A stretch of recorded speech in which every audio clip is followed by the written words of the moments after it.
Hello everyone, welcome to my channel.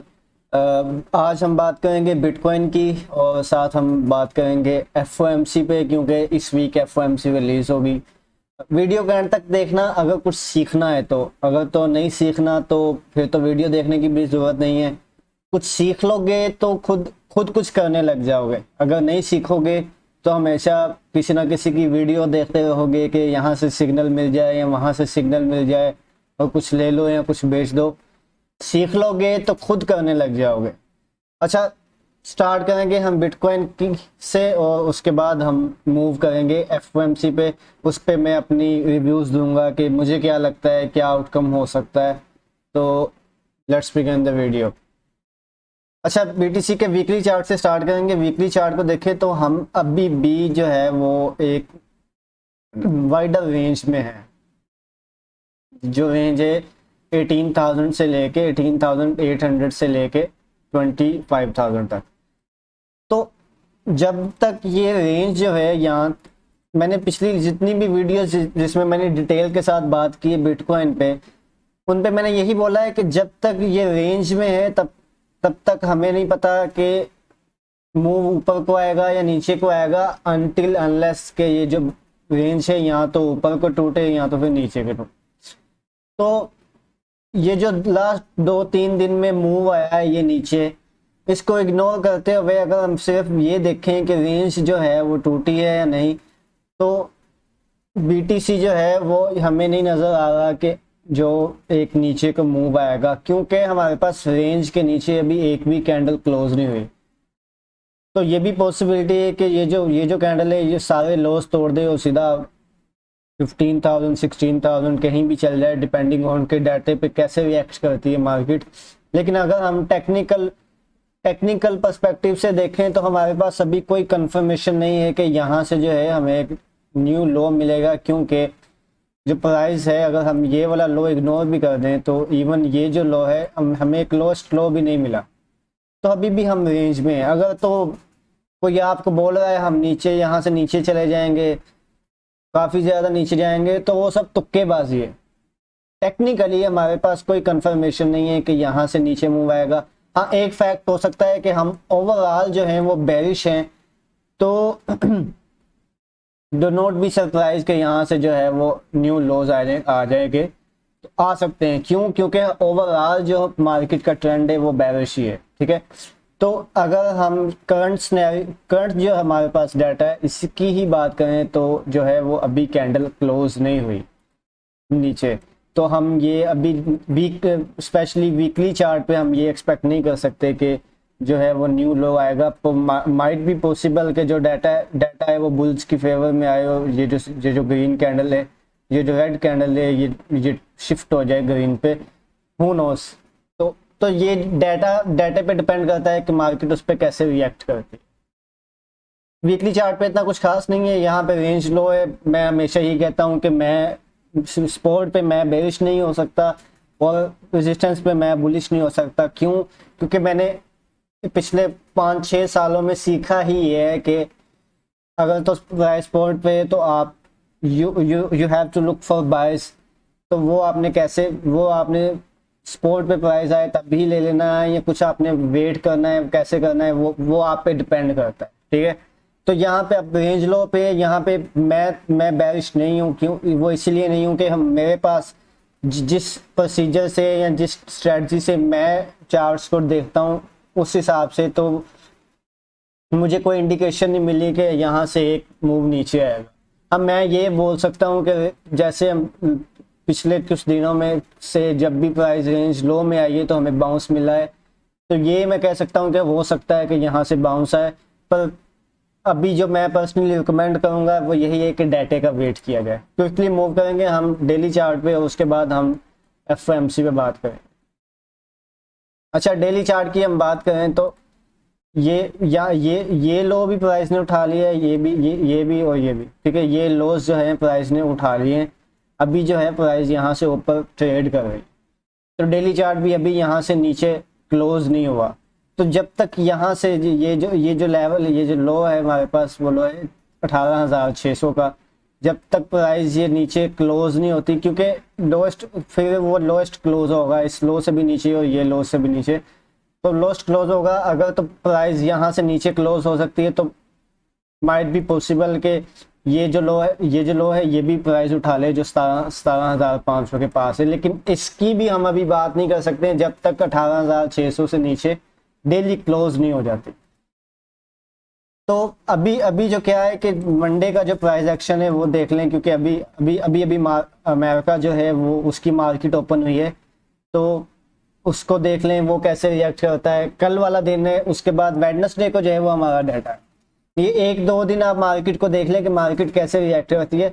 मैंने जो ज़्यादातर देखा है, अगर तो डाटा आने से पहले प्राइस ऊपर जाए, जैसे हमारे पास ये था टीपीआई का डाटा था, प्राइस ऊपर जा रही थी और जैसे ही डाटा आया तो हमारा प्राइस जो है वो नीचे आ गई। ये नॉर्मली होता है कि लोग जो है वो एक्सपेक्ट कर रहे होते हैं कि जी डाटा जो है वो मार्केट की फेवर में आएगा, तो वो एक्सपेक्ट कर रहे होते हैं कि मार्केट ऊपर जाएगी। लेकिन ज़्यादातर क्या होता है कि मार्केट जो है वो लोगों की एक्सपेक्टेशंस के अगेंस्ट ही ट्रेड करती है। तो यहाँ पे क्या है कि लोग ये एक्सपेक्ट कर रहे हैं कि जो फेड है वो 100 बीपीएस बेसिक पॉइंट से जो है वो इंटरेस्ट रेट इंक्रीज कर देगा, तो मार्केट इस फियर से जो है वो नीचे जा रही है। एफओएमसी पे हम बाद में, जब मैं ये चार्ट्स की बात कर लूँगा तब हम उस पर मूव करेंगे। अच्छा, डेली चार्ट भी सेम वीकली चार्ट के तरह ही है, हम रेंज लो में है। यहाँ भी जितनी दफ़ा भी प्राइस रेंज लो में आई है, अब मैं बता देता हूँ कि मैं बेरिश क्यों नहीं रहा। जितनी दफ़ा भी यहाँ पे प्राइस आई है हमें एक मूव आया है, यहाँ भी आया है, यहाँ भी आया है, फिर यहाँ पे भी आया है। तो मैं नहीं चाह रहा कि मेरी वजह से कोई यहाँ पे सेल कर दे और बाद में जो प्राइस है वो ऊपर चल जाए तो लोग मुझे कहेंगे जी आपने ही कहा था कि बेच दो। ना तो मैं, अगर तो मेरे पास हो तो ना तो मैं बेचूंगा, तो और ना ही मैं आपको रिकमेंड करूंगा कि अगर आपने लिया हुआ है तो इस एरिया का आप वेट कर लें, क्योंकि जब तक यहाँ से नीचे क्लोज नहीं होती तब तक आपके पास कोई कंफर्मेशन नहीं है कि प्राइस यहाँ से भी नीचे जाएगी। ये चांसेस हो सकते हैं कि प्राइस ऊपर चल जाए। तो बात करेंगे हम 4 आवर चार्ट की।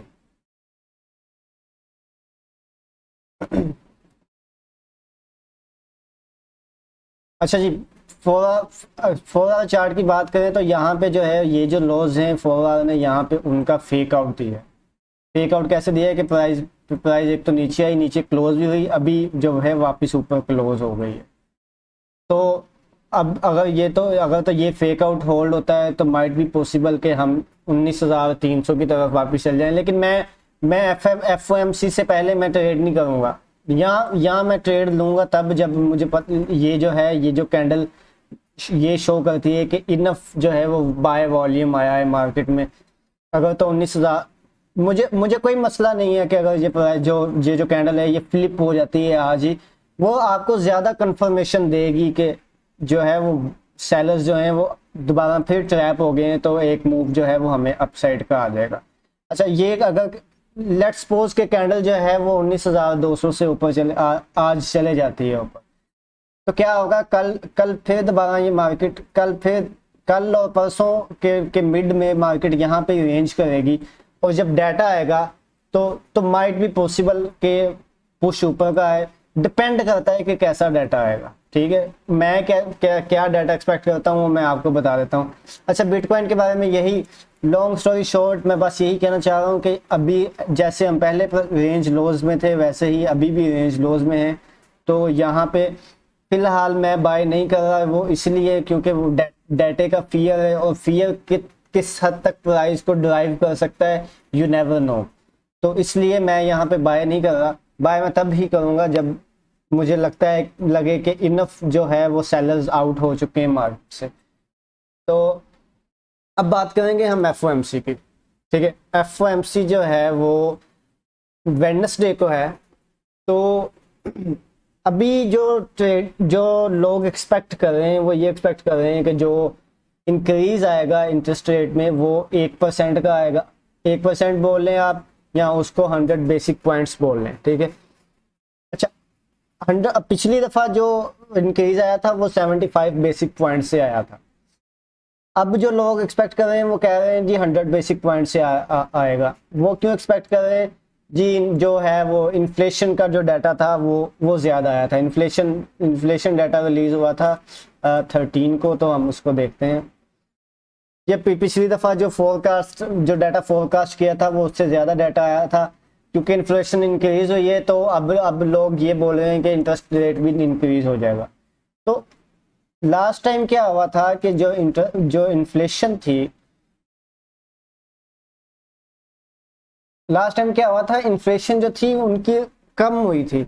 तो अगर आप इन्फ्लेशन का और उसका इंटरेस्ट रेट का कंपैरिजन करें, अच्छा, तो ये है कि लास्ट टाइम अगर इन्फ्लेशन कम हुई थी तो फिर लास्ट टाइम इनको जो इंटरेस्ट रेट है वो भी कम करना चाहिए था। लेकिन पिछले दो मंथ से जो इंटरेस्ट रेट है वो उन्होंने 75 बेसिक पॉइंट्स पे रोका हुआ है।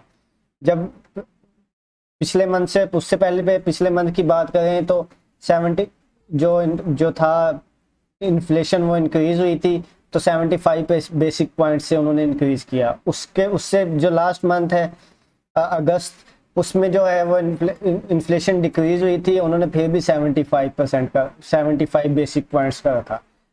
और अब जो है वो सितंबर में इन्फ्लेशन जो है वो उनकी एक्सपेक्टेशन से ज़्यादा आई है। तो लोग ये समझ रहे हैं कि जो 100 बेसिक पॉइंट से जो इंक्रीज होगा, अगर आप देखें तो जो इस दफ़ा इन्फ्लेशन रेट आया है वो ऑलमोस्ट सेम ही है जो जुलाई में आया था, और जुलाई में ही जो है वो 75 बेसिक पॉइंट्स का जो इंक्रीज हुआ था।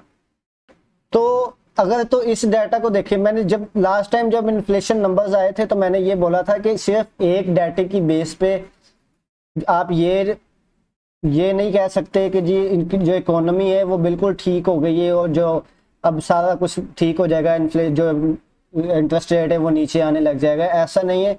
अब भी सेम बात है कि एक डाटा की बेस पर वैसा नहीं है कि वो इंटरेस्ट रेट इंक्रीज कर दे। हाँ, हो सकता है इंक्रीज कर दे, मैं बस अपना ओपिनियन दे रहा हूँ कि ज़्यादा चांसेस जो हैं वो यही हैं कि जो इंटरेस्ट रेट आएगा वो 75 बेसिक पॉइंट्स का आएगा।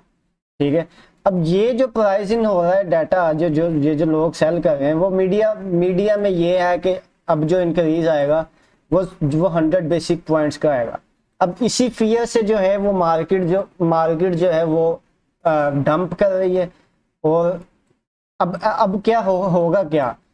अब ये हो सकता है कि वेडनेसडे को अगर तुम वेडनेसडे को 75 बीपीएस का डाटा रिलीज होता है, मतलब 100 बीपीएस इंक्रीज नहीं होता, तो हमें एक अच्छा पुश मार्केट से मिल जाएगा। अगर तो मार्केट यहाँ से ऊपर जाती है और वापस यही लेवल जो है वो टेस्ट करने आती है वेडनेसडे तक, मैं ये चाह रहा हूँ कि जो वेडनेसडे तक है वो यहाँ तो मार्केट यहाँ पे कंसोलिडेट कर दे, या ऊपर जाके वेडनेसडे को दोबारा नीचे आए और यहाँ से फिर जो है वो हमें एक डाटे का जो है वो मूव आए 20,700 तक भी मैं एक्सपेक्ट करूँगा, क्योंकि मार्केट में इतनी ज़्यादा स्ट्रेंथ नहीं है कि हम उससे ज़्यादा मूव एक्सपेक्ट करें। तो 20,000, जैसे मैंने पहले बोला था कि 20,700 ही मैं एक्सपेक्ट कर रहा हूँ, तो अभी भी 20,700 ही है, डिपेंडिंग ऑन के डाटा किस तरह आता है। 100 बीपीएस आएगा, ये आप गेस कर सकते हैं। वो मैं आपको बताता हूँ कि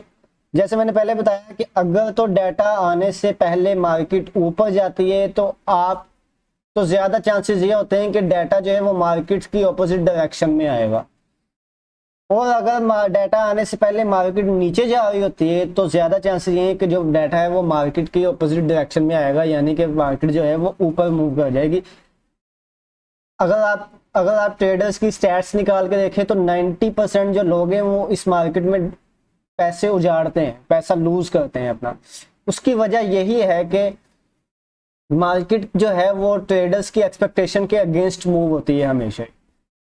तो अगर तो वेडनेसडे तक हम ये देखें कि प्राइस यहाँ पे कंसोलिडेट कर रही है या प्राइस यहाँ पे ड्रॉप कर रही है, तो ज़्यादा चांसेस यही है कि 75 बीपीएस का डाटा आएगा और हमें एक पुश आएगा ऊपर को। उसको आप स्कैम पंप बोल लें या उसको आप फंडामेंटल मूव बोल लें, वो आप पे डिपेंड करता है कि आप उसको क्या नाम देते हैं।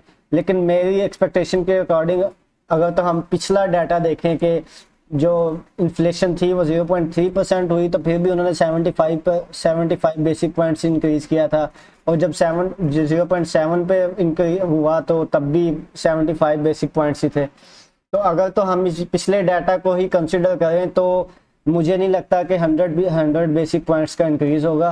तो इसीलिए ज़्यादा चांसेस यही हैं कि अगर तो प्राइस ड्रॉप होती रही, वेडनेसडे या तो कंसोलिडेट हो, आज कल कंसोलिडेट हो और वेडनेसडे को दोबारा ये एक पुश डाउन दे, तो हम ये एक्सपेक्ट कर सकते हैं कि 75 बेसिक पॉइंट जो है वो हमें एक क्विक मूव दे देगा ऊपर को। आज की वीडियो के लिए इतना ही। अगर तो आपको वीडियो अच्छी लगी हो तो गिव इट अ लाइक, और अगर आपने फॉलो नहीं किया हुआ तो फॉलो कर लें मेरे यूट्यूब अकाउंट को। मैं जो है वो मार्केट की अपडेट्स रेगुलरली देता रहता हूँ जो मुझे लगे कि लोगों को देनी चाहिए। I will see you in the next video.